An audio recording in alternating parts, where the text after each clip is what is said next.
Russische geld is 3 jaar geleden in beslag geneem en bevries, maar Europa kan steeds niet die moed krijgen om dit te confisceren nie.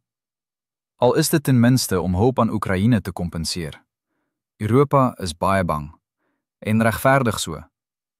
Kom ons kyk na hierdie probleem vanuit 'n regsperspektief.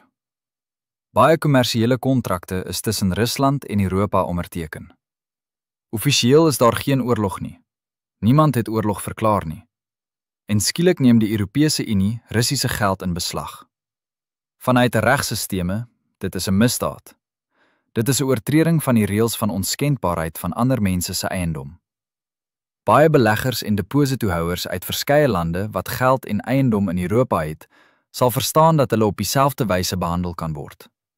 Alles in beslag geneem sonder regsgrond. 'n Oortreding van reëls en wette.